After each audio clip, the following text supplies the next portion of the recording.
Bueno, ahí Tiene que estamos. ser vertical, no puede ser horizontal esto, tiene que ser así. Como vos prefieras.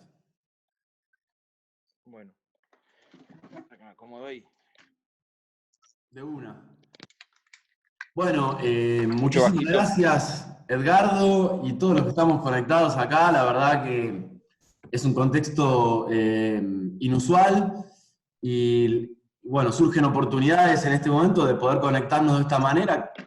Así que la verdad que muchas gracias por el tiempo de todos. Yo quería presentar brevemente esta situación. Nosotros, desde el Proyecto Martín García, venimos trabajando hace 3 años junto con la escuela secundaria de la isla, en talleres de arte y pensamiento y reflexión sobre este lugar. Desde ese lugar, bueno, hoy que estamos en un contexto de aislamiento social obligatorio, nos parecía pertinente poder conectar con algo que ya hace rato veníamos intentando hacer, que es conectar la isla Martín García con la isla Malvinas. Estas islas tan emblemáticas, argentinas. Así que yo quería comenzar preguntándote a vos, Edgardo, que sos el nuevo director del Museo Malvinas, ¿por qué un museo? ¿Por qué es importante tener un museo de las Islas Malvinas?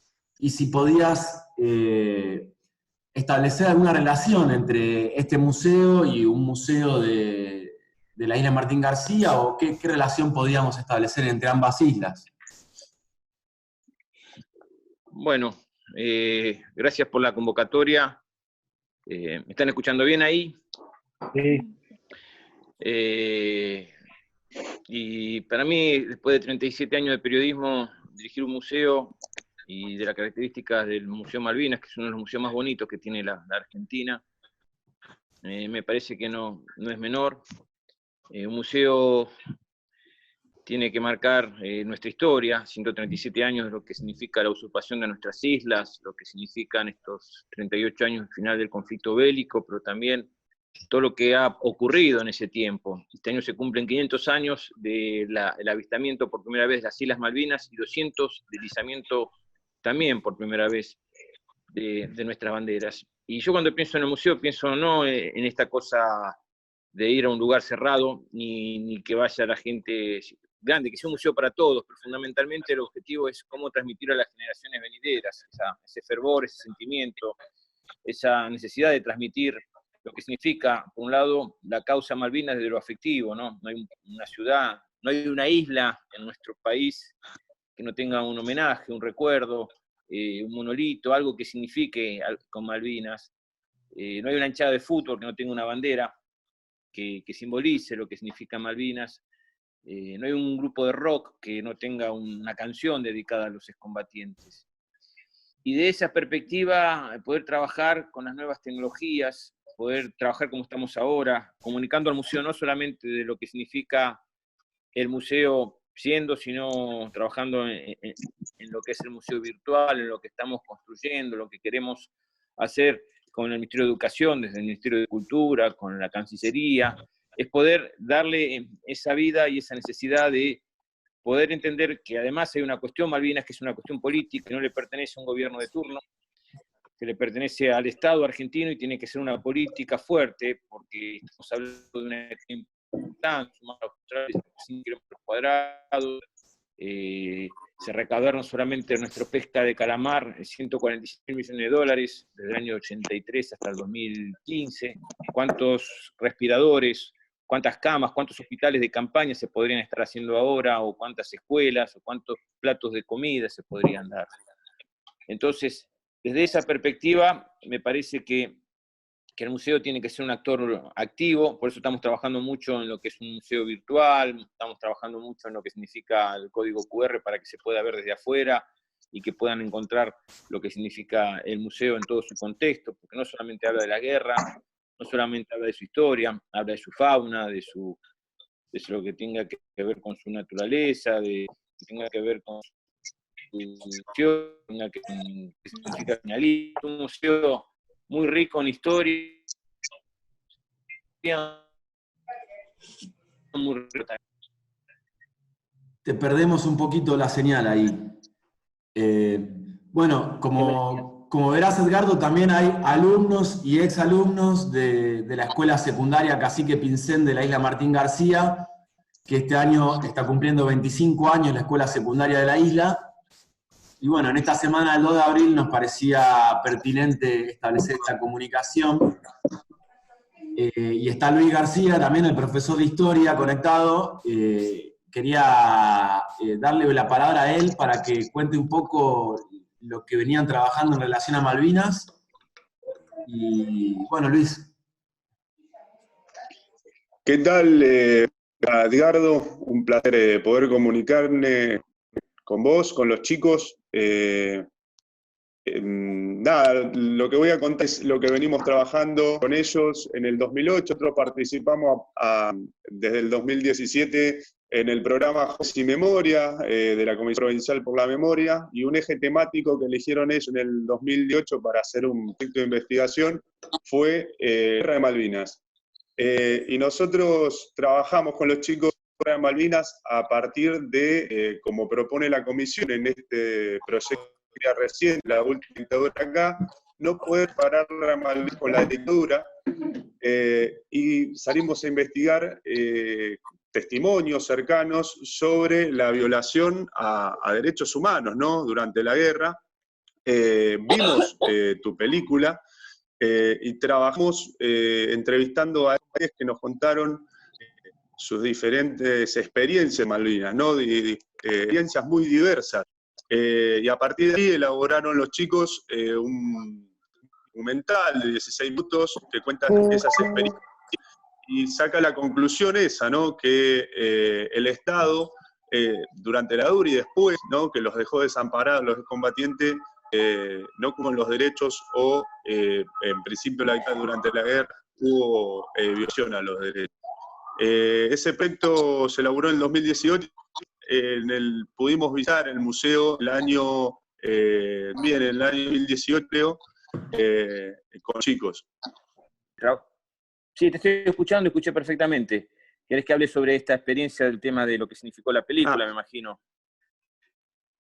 Significó, nosotros lo que quisimos contar con Iluminados por el Fuego fue la parte humana, es decir, como que había un relato y había una sola palabra. Hoy hay distintos términos, además de la causa o la cuestión, ¿no? La causa en lo que significa lo afectivo, la cuestión en lo que significa lo político, lo internacional, lo del reclamo. Pero en aquel momento solamente hablábamos de la gesta de Malvinas, como un término único. Y había como una historia solamente de los hechos de heroísmo que están, de nuestros héroes que están muertos allá, pero también había que hablar de la cuestión humana, ¿no? Porque cuando uno dice 44 submarinistas o 649 soldados, es un número, y para cada historia hay una mamá, hay un papá, hay una familia, hay un afecto, hay una problemática. Y la problemática de los suicidios, la mayoría tuvieron alguna experiencia con abusos o con maltratos, y no hubo una autocrítica y se escondió hasta que el ministro Agustín Rossi, en su gestión anterior, en el gobierno de Cristina Fernández de Kirchner, nos dio a los excombatientes la documentación que pudo hoy llevar a estos juicios por la verdad, la memoria y la justicia. El tema es que era complejo, por un lado, porque hasta los propios organismos de derechos humanos les costó entender la causa Malvinas como parte de la dictadura cívico-militar. No fue fácil que se hiciera un museo de Malvinas dentro de un predio como el Sitio de Memoria, que es parte de toda esa historia de la dictadura cívico-militar. Y fueron los hijos, los nietos, los que abrieron las puertas quizás a los excombatientes a poder también ser parte de esa historia colectiva, porque era difícil entender cuando la gran mayoría quizás de los que estuvimos en Malvinas son negacionistas, o no quieren, o tuvieron algún vínculo con la dictadura.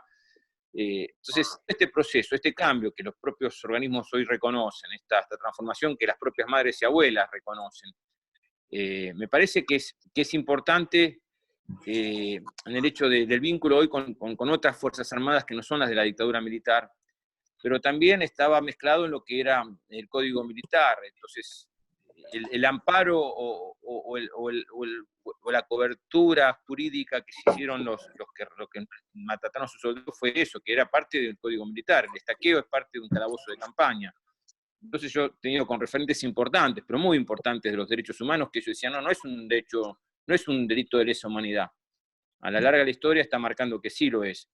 Pero fue un debate intenso, no solamente con los que estaban, es decir, preocupados por poder ser enjuiciados por tortura, sino por los propios organismos de derechos humanos que les costó entender lo que significó Malvinas para los excombatientes, y esa parte de la historia que no estaba en los primeros tiempos. Puedo asegurar que hasta el 2010 no estaba en la historia de los 24 de marzo, de la lucha por la verdad, la memoria y la justicia que planteaban justamente los referentes de los derechos humanos, ¿no? Yo quería preguntarte, Edgardo, sobre el papel o el rol de la escritura y del arte, ya que además vos de ser excombatiente sos escritor. ¿Cómo veías el papel de la escritura en los reclamos de la soberanía y en las activaciones de la memoria colectiva? Me parece que es importante este tiempo en favor de la escritura. A mí me sirvió para exorcizar mi propio fantasma, poder escupir mi dolor, pero también lo que entendí, y fíjate que el libro tiene ya 26 años y la película 15, es lo que se llama la resiliencia, cómo a través del arte vos podés generar un planteo o abrir un debate. Obviamente que la película no fue indiferente, el libro uno cuenta lo que vivió, les guste o no le guste, pero se abrió un debate importante, porque hasta ese momento no se hablaba de esa parte de la historia. Entonces, poder hablar, poder debatir, poder entender que tampoco creo que Iluminados por el Fuego es la única verdad, la única mirada que hay, sino que es una de las tantas, pero que hacen al colectivo y hacen esta construcción de un relato que va a perdurar en el tiempo y que tenemos que trabajar. Sin duda que el libro fue importante en esa bisagra, en ese poder entender que además de lo que significó la gesta o los hechos a nivel bélicos, hubo gente humana, hubo gente de carne y hueso, y no es casual que haya más muertes por suicidios que muertes por combate. Entonces, eso nos permitió poder hablar, entender, y bueno, yo debato ideas, no respondo a los violentos o a los agresores o a los que creen que hay que negar todo o creen que hay una sola versión de la historia. Creo que lo que nos va a enriquecer es que lo que yo les cuento hoy sea parte de lo que ustedes mastiquen, vean y después saquen sus propias conclusiones. Y la literatura en eso fue muy, muy, muy bueno. Y a mí me pasa con referentes. Otro día leí un artículo de Martín Coam sobre, de alguna forma, los marginales o los parias en Argentina, y tocaba el tema de los excombatientes y tomaba como base por ahí Iluminados por el Fuego. Y yo con Martín teníamos muchas diferencias en ese momento, y después como que fuimos encontrando un montón de puntos de encuentro, y me pareció un artículo extraordinario porque él plantea justamente cómo una sociedad a veces es prejuiciosa, no en Argentina, en todas partes, con sus excombatientes. Y en este aspecto, la Argentina le costó entender. Hoy estamos como integrados a la sociedad, pero fue mucho tiempo de que éramos los parias, los que era mejor estar lejos, son los locos de la guerra, algo tendrán, y eso también hizo mucho daño. Y eso fue parte de una propuesta que se hizo con el libro, es decir, poder debatir y poder analizar ese tiempo postguerra que también a nosotros nos marcó y nos dolió mucho, ¿no?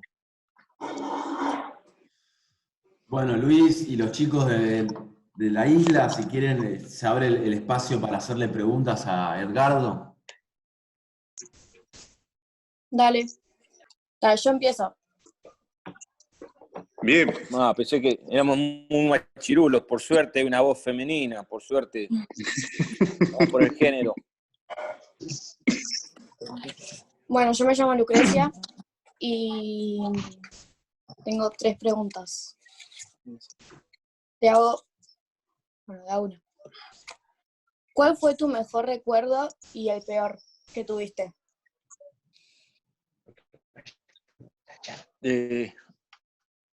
El mejor recuerdo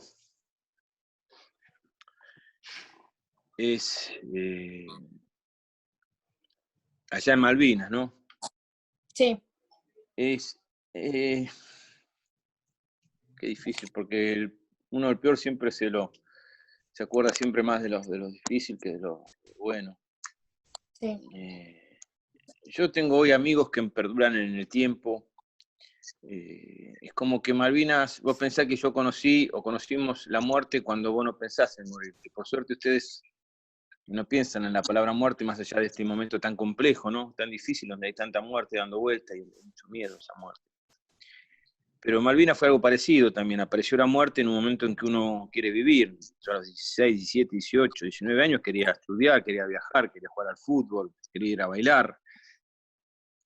Y de repente Y yo lo que entendí es que en esas charlas, en ese momento de reflexión, siempre tenía mucha fe de que iba a volver. Yo siento, por ejemplo, hoy mismo, que la tragedia esta nos va a fortalecer como sociedad y me genera esperanza y me deja, y siempre digo, hay que apostar por la vida. Y yo tenía charlas a la noche muy, muy intensas, de charlas con gente que no conocía sobre mis afectos, y ellos contaban las historias más profundas de sus afectos, porque en ese momento uno no sabe si va a volver, y eso todavía creo que lo sigo practicando y me parece que es parte de la cultura de la amistad y el amor a la vida, ¿no? Como dice Walt Whitman, el rico no es el que más tiene, sino el que menos necesita, ¿no? Y eso creo que lo aprendí allá. Y lo más feo fue la muerte de los compañeros, la espera de esa muerte, esa tragedia, y la mentira, ¿no? Porque siempre nos hablaban de que estábamos ganando y la gran derrotada de la guerra es la verdad, en definitiva. Porque para distraer a los enemigos, para no desmoralizar a los propios, pero yo volví en un barco que era un barco fantasma, que la prensa argentina decía que estaba hundido, era el Perra, y bueno, lo bueno de eso fue que dejé mi sueño de ser agrimensor para dedicarme al periodismo, ¿no? Hace 37 años que, bueno, ahora estoy en el museo, pero de todo 37 años, porque me dio tanta bronca esa mentira de volver en un barco fantasma como un barco que decían que se había hundido, que dije voy a estudiar otra cosa, y ahí me motivé con el periodismo y trabajé 37 años, ¿no? Así que ya al mes estaba estudiando fotografía y en marzo del 83 estaba estudiando periodismo en el Círculo de la Prensa. Así que bueno, que son esas experiencias. Yo lo que no quiero, no me gusta, es decir, las cuestiones bélicas o las cuestiones sino más las cuestiones humanas, ¿no? Que me parece que es lo importante y lo que uno tiene que transmitir como mensaje a las generaciones jóvenes, ¿no? Yo apuesto a la paz, no apuesto a la guerra, y apuesto a la vida y no a la muerte, ¿no? Claro. ¿Ya me está escuchando? Sí. Durante la guerra, ¿recibían cosas que enviaba la familia o la gente desde el continente? No, eso fue. Nosotros ahora, yo con el museo quiero armar un recital para el 6 de noviembre, ojalá podamos hacerlo, porque este 2 de abril vamos a hacer un recital con León Gieco. Igual León Gieco mañana va a salir a hablar y a saludar desde el museo por el 2 de abril. Un recital sobre todas esas cosas que se juntaron, porque las cartas se encontraban en los kioscos del sur de la Patagonia, es decir, de Puerto Madryn, por ejemplo, porque era más una campaña de propaganda que en realidad. Cuando vos estás llevando alimentos o estás llevando pertrechos de guerra, no vas a llevar bufandas en un Hércules que estás dispuesto a que te bombardeen o te ataque el enemigo. Entonces eso fue una cuestión muy simbólica. Lo que sí uno valora y rescata, como uno siente hoy los aplausos que hay a las 9 de la noche de reconocimiento al trabajo, a la lucha de los que están, me parece que fue parte de una cuestión de ese fervor y esa unidad que tiene el pueblo argentino en las cuestiones difíciles, ¿no? Eso creo que es como un mensaje. Yo no comparto, no comparo lo que fue el 82 con esto, pero sí esa mirada o esa... Pero eso jamás llegó, ni salvo alguna encomienda, alguna cuestión personal de nuestros padres, que yo recibí cartas de mi mamá, después no recibí una bufanda o un par de guantes enviados por mi familia, ni siquiera. No. ¿Alguna otra pregunta, chicos? El día que lo convocaron, ¿qué sentiste en ese instante? Mira, yo me iba de baja el 4 de abril, porque yo era de la clase vieja, yo elegí hacer paracaidismo, y mi mamá fue la que me despertó para decirme que comenzaba el conflicto bélico. Así que volví a Córdoba, podía haberme ido, me dieron esa alternativa, pero yo quisiera Malvinas. No sé, me gustaba la aventura, nunca pensé lo que era una guerra y la dimensión de una guerra, era más una aventura que la realidad de lo que uno tenía, como me parecía que había que estar. Cuando llegué a Malvinas el 23 de abril fue maravilloso, el 23 de abril, a la noche. Pensé que estaba en otro lugar, aparte yo era de un barrio, entonces nunca había viajado en avión, viajar en avión, ir al sur. Y sentí mucha emoción, tenía mucho miedo a la muerte, no te voy a negar, pero tenía muchas ganas de la aventura. No lo vi como una cuestión o una tragedia la guerra en ese momento, quizás porque pensé que no se iba a llegar a una situación como la que vino después. Pero fue una experiencia en ese momento. Mi mamá me decía, ¿cuántas mamás o cuántos soldados van a ir a la Plaza de Mayo a aclamar a Galtieri? Porque no tienen la dimensión de lo que es el infierno de una guerra, que yo tampoco la tuve en ese momento. Y la verdad es que quise ir.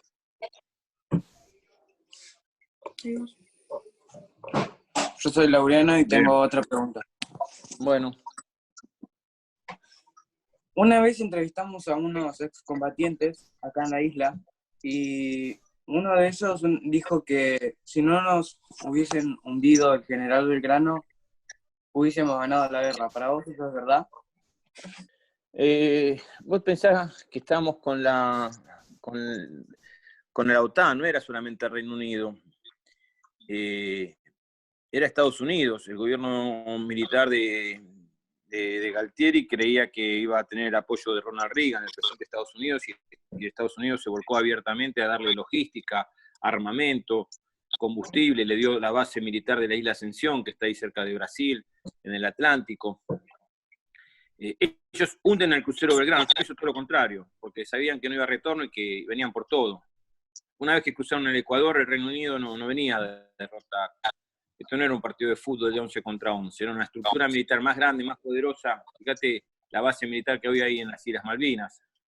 Controlan todo el pasaje bioceánico, controlan todo nuestro mar natural, controlan la Antártida.